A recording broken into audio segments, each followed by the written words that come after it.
आजची जी माझी मतदार परिषद मी जी ठेवलेली आहे, गेल्या 10 वर्षापासून आम्ही भिवंडी लोकसभा ही शिवसेना मिळावी म्हणून सातत्याने प्रयत्न करतो. गेल्या 2014 पासून 2014 असेल 2019 असेल, गेल्या 10 वर्ष आम्ही सतत या भिवंडी लोकसभेवर युती म्हणून मान्य कपिल पाटील साहेबांना 2 वेळा निवडून दिलेलं आहे. म्हणजे 2 वेळेस आम्ही खासदार करून दिल्यानंतर एकदा काय इलेक्शन झालं तर ह्या भिवंडी लोकसभेचे जे असणारे खासदार असतील हे आमचे सर्व, आज मी बसतोय बघा माझ्याबरोबर मुरबाड भिवंडी सर्व लोक आहेत, सर्व तालुका माझ्याबरोबर आहेत. आणि जे आज मी बोलतोय ती सर्व भिवंडी लोकसभेची खतखत म्हणून मी बोलतोय. एकदा काय इलेक्शन झाल्यानंतर जे काही ते असणारे खासदार असतील, लोकप्रतिनिधी असतील त्यांचे, ते आमच्या सर्व भिवंडी लोकसभेतील सर्व शिवसेनांना अगदी कढीपत्त्यासारख्या साईडला करतात. 10 वर्ष आम्ही मरमर करून त्यांना निवडून देतोय. आम्ही माननीय मुख्यमंत्री, आताचे मुख्यमंत्री माननीय आमचे नेते एकनाथ शिंदे साहेबांचा आदेश आल्यानंतर आम्ही कुठलाही मनामध्ये किंतु पंतू न ठेवता गेल्या 10 वर्ष सतत आम्ही ह्या लोकसभेच्या खासदारांना मी निवडून देतोय. आदेश इतर धर्म हा मी पाळतोय. हे सगळं करत असताना 10 वर्ष आमच्या कुठल्याच शिवसेनेला विश्वास घेत नाही. आणि ही सगळी खतखत मी तुमच्यासमोर बोलतोय ही सर्व आमच्या, बघा आता एक पुस्तक तुम्हाला विचारतं मागे घोषणांची जी काय घोषणाबाजी होते, आणि आम्हाला असं वाटतं का आम्ही ह्या भिवंडी लोकसभेमध्ये आमची ताकद असताना सुद्धा असणारे खासदारांनी सुद्धा मान्य केलेले. तर मी 2 वेळा खासदार झालोय, हे शिवसेनेच्या जीवावर मी खासदार झालोय, हे त्यांचं स्वतःचं वाक्य आहे. एकदा निवडणूक झाल्यानंतर सुद्धा कुठेतरी आम्हाला प्रेम द्यावा ही आमची मनात भावना होती. परंतु एकदा इलेक्शन झाल्यानंतर पुन्हा मी बोलतोय का जेवढा आमच्या शिवसेनेच्या लोकांना त्रास देता येईल तेवढा हे लोक त्रास आम्हाला देतात. माननीय मुख्यमंत्र्यांच्या आदेशाला आम्ही कुठेही नकार देत नाही, परंतु शेवटी कुठेतरी सहन करायची मर्यादा आमची सुद्धा संपत आलेली. प्रत्येक जण आम्हाला विचारतो का आम्ही तुमचं काम का करावं, युती धर्म पाळला पाहिजे हे मान्य आम्हाला. एकदा इलेक्शन झाल्यानंतर मग आमची जिल्हा परिषद असू द्या, आमची नगरपंचायत असू द्या, अनेक ठिकाणी हे लोक तोडाफोडीचं राजकारण शिवसेनेच्या खच्चीकरण करण्याचं काम हे सतत करत असतात. आम्ही यांचं काम करायचं, मनापासून काम करायचा, रक्ताचं पाणी होईपर्यंत काम करायचा. आणि अशा परिस्थितीमध्ये जर आमची ही अवस्था असेल तर आम्हालाही वाटतं ना, तर जर आमच्या जीवावर ही लिडरशिप निवडून येत असेल तर ही भिवंडी लोकसभा शिवसेना का नसावी. आज तुम्ही साई मतदारसंघात तुम्ही विचार करा, इथे शिवसेनेची पूर्ण ताकद आहे. मग आमची ताकद देऊन आम्ही जर यांना मोठे करायचा तर ही सीट आम्हाला एकदा दिल्यानंतर आम्ही जोमाने काम करू. कुठेही तालुक्यामध्ये कामाचा पत्ता नाही, कुठल्याही नेत्याला कुठल्या कार्यकर्त्याला विश्वास घेत नाही. साध्या गोष्टीमध्ये ग्रामपंचायत पासून तर पंचायत समितीपासून सतत लक्ष ठेवून आमच्या लोकांना छळण्याचं काम त्यांनी केलेलं आहे. मग अशा परिस्थितीत असताना त्यांनी सुद्धा मोठेपणा करावा, तर एकदा ही सीट शिवसेनेला द्यावी. आणि जर आम्हाला ही सीट जर दिली तर आज आम्ही सांगतोय सगळ्यात जास्त मताने आमची ही सीट निवडेल. एकंदरीत तुमची नाराजी कशावरती, कपिल पाटलांवरती आहे का भाजपाला? भाजपच्यावर आम्ही बोलत नाही. ही सीट आमची शिवसेनेची ताकद या मतदारसंघामध्ये आहे आणि म्हणून आम्हाला ही सीट मिळावी.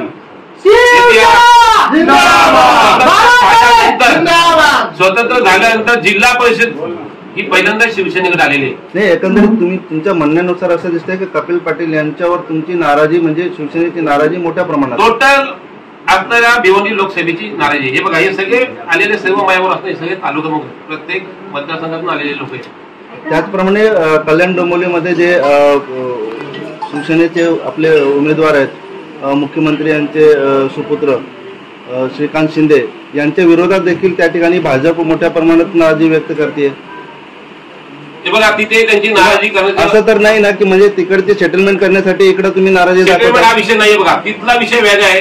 तिथे असणारा सगळा तुम्ही मीडियावरील बघितलेलं आहे का एका पुरुषांमध्ये दिवसा ढोळ्या गोळ्या घालतात. अशा आरोपांना जर ते लोक पाणी दिलं असतील, तशी भिवंडी लोकसभेमध्ये हा विषय नाहीये. तो तिकडचा विषय वेगळा, हा विषय वेगळा आहे. हे तुम्हाला मान्य आहे की नाही? तुम्ही सगळ्यांनी बघितलं मीडियामध्ये. तर त्यांची भावना घेऊन जर ते तिथे हॅरेसमेंट करत असतील तो आमचा विषय नाही. हे आम्ही आमच्या भिवंडी लोकसभेची आम्ही खतखत म्हणतो का आमची ताकद असताना आम्ही भाजपला ही सीट का द्यावी? फक्त आणि फक्त माननीय मुख्यमंत्री आता जे मुख्यमंत्री एकनाथ शिंदे साहेब यांचा आदेश आल्यानंतर आम्ही अगदी मरभरून कामाला लागतोय. एकदा दोनदा झालं तिसऱ्यांदा पण कसं ठीक आहे. तुमच्याकडे उमेदवार कोण? तुम्ही कोणाला म्हणजे या ठिकाणी उमेदवारी म्हणून? भिवंडी लोकसभेमध्ये अनेक 101 उमेदवार आमच्याकडे आहेत. तुमच्यामध्ये काही निश्चित झालं असेल ना कोणाला? निश्चित आमच्याकडे झालंय. शेवटी एकनाथ शिंदे सांगतील तो आमचा उमेदवार असेल. एकच पण प्रकाश पाटलांचा. जर एका ड्रायव्हरला ते आमदार करू शकतात तर ते आमचे उमेदवार का नसावेत? इथे कोणीही सगळं आमचे कॅपेबल आहेत. कोणीही इथे जर तुम्ही जर आम्हाला जर शेवटी आम्ही आमच्या मुख्यमंत्री एकनाथ शिंदे साहेब हेच आमचे सर्वस्व आहेत. ते आम्ही नाममात्र आहेत. जो उमेदवार असेल हा नाममात्र आहे. करते आमचे माननीय मुख्यमंत्री एकनाथ शिंदे साहेब आहेत. परंतु युतीमध्ये तुमचं ठरलेलं आहे ना की एक जागा तिकडे आणि एक जागा इकडे. त्यामुळे भाजपला ही जागा आल्यामुळे तुम्हाला नाराजी का वाटावी? हे बघा आता जिथे जिथे आमचे सीट शिवसेने सीट आहे. नाशिक पासून घ्या, पालघर पासून घ्या, सगळं ते लोक दावा करतात. आणि इथे तर आमची 100% ताकद आहेत. हे बघा शहापूर हा आम्ही इथे बसतो हा शहापूर तालुका आहे. या शहापूरमध्ये भाजपचा एकही जिल्हा परिषद सदस्य नाही.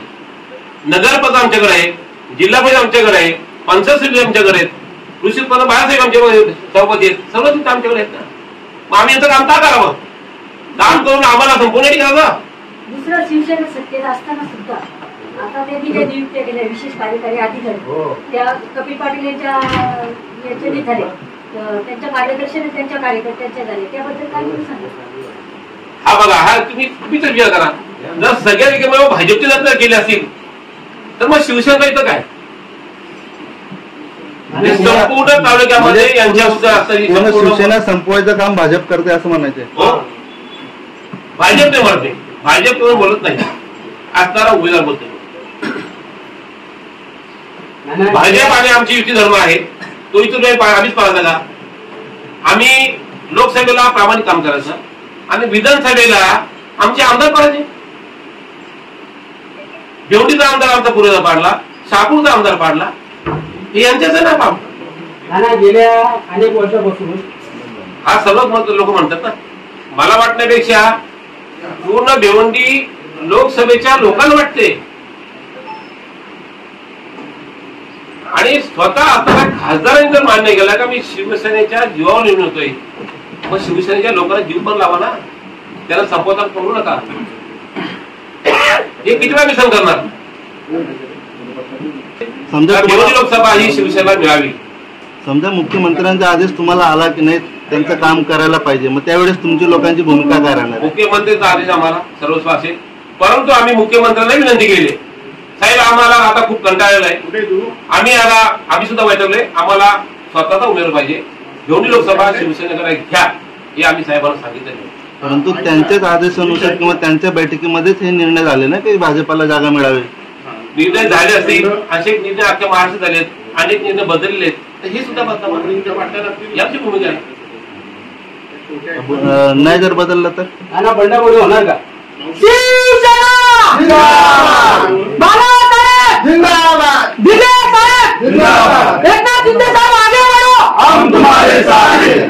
जर शिवसेनेला ही सीट सोडली नाही भाजपने तर इथे तुम्ही उमेदवार उभ्या करणार का शिवसेनेचा स्वतंत्र?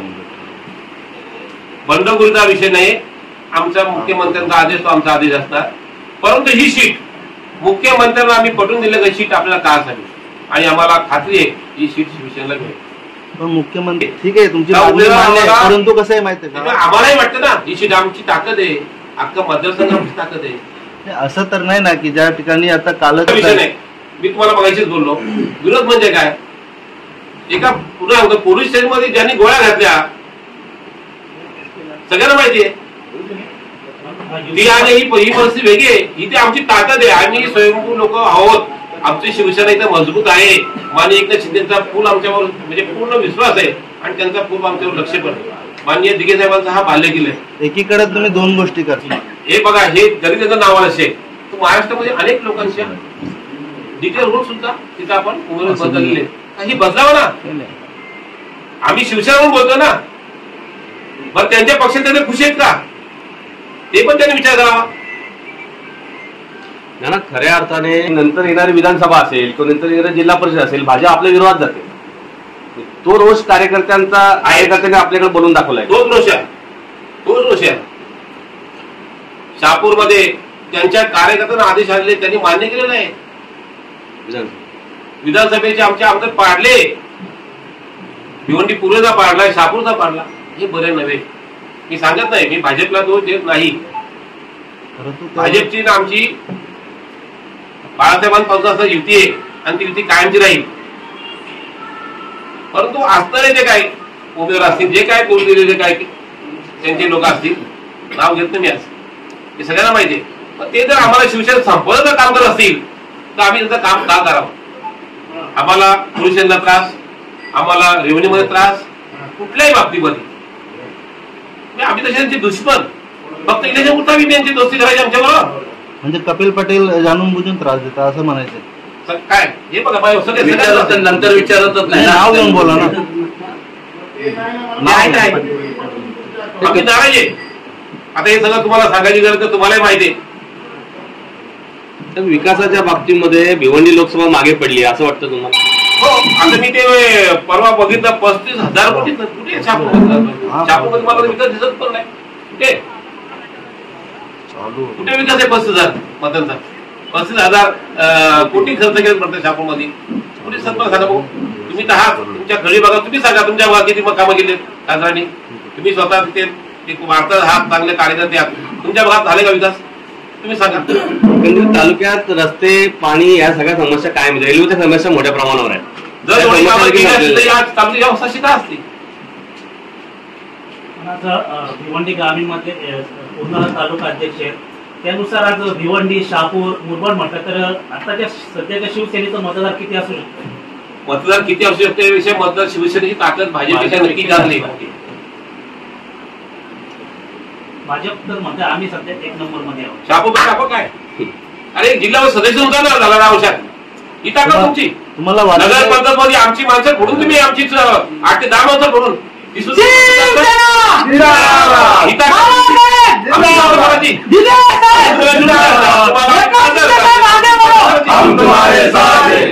शब्द तुम्हीच माझे वार्ता तुम्हाला कळते का? तुम्हाला म्हणजे मी बोलत नाही, तुम्हाला मी माझी खत सांगतोय. तुम्हाला तरी पटेल का? 10 वर्ष आम्ही याला खासदार करायचे, आम्हाला संपून घेता. नगरपंचायतीचा आपण विषय काढला, संपूर्ण महाराष्ट्रामध्ये आम्ही दोघेही वेगळे लढून आहोत. आणि भाजप आणि जे भाजप काय म्हणतोय असणाऱ्या खासदारांनी आमच्या उमेदवारांना असणाऱ्या 8 ते 10 लोकांना आम्ही दाबून फोडले. तरी सुद्धा शिवसेना 1 नंबरला 10 आमचे आले, 7 त्यांचे आले. आणि ते आमच्या बरोबर कसला फोन केला आमच्या बरोबर? आमचे आहे ते आमच्या बरोबर. मांडीबाई कोण? उद्धव साहेब कोण येते आमच्या बरोबर? कोण नाही. हा आरोप भारतीय जनता पक्ष करतो. त्यांना कोण आरोप? त्यांचं काय त्याचं काम. आपली बघा पहिले काय तालुका, आपली अवस्था काय ती बघा. दोन लोकसभेत काय अवस्था ती बघा. माननीय मुख्यमंत्री एकनाथ शिंदे साहेबांच्या जीवावर हे 10 वर्ष खासदार झाले. म्हणजे एकंदरीत जर आता शिवसेना मदत करणार तर भारतीय जनता पक्षाचा उमेदवार निवडून येणार नाही. ते लोकांना ठरवावी. आम्ही साहेबांचा आदेश पाळणार. उद्या आम्ही जरी काय बोलत असलो, उद्या शिंदे साहेबांनी आम्हाला आदेश दिला, आम्हाला बाकी काय बोलायची गरज नाही. एका आदेशाला आम्ही पुन्हा त्यांचं त्याचप्रमाणे काम करू. आमच्या मानवाची खतखती कायमची राहील. अजूनपर्यंत आदेश आलेला नाही काम करा. आदेश आम्ही नाही आता जाईल ना. म्हणून मला बोललो मी आमच्या मुख्यमंत्र्यांना विनंती केली का ही सीट आपल्याला घ्या आहे साहेब, ही सीट आपल्याला घ्या, ही सीट धोक्यात आहे, ही सीट आपल्याला घ्या.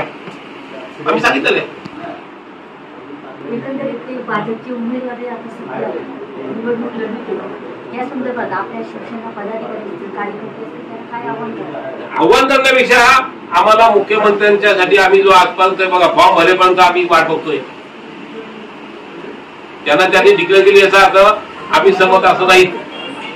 मुख्यमंत्र्यांना आम्ही विनंती शेवटपर्यंत करणार, साहेब ही सीट आपल्याला घ्या, ही सीट आपल्याला घ्या, ही सीट धोक्यात आहे, ही शिवसेना सीट घ्या. या मतदार हे टोटल भिवंडी लोकसभेवर शिवसेनेची प्राबल्य आहे. केलं ना मी 10 वर्षाचं काम, एकदा आम्हाला घ्या. ही आम्ही साहेबांना शेवटपर्यंत विनंती करू, अगदी फॉर्म भरेपर्यंत विनंती करू.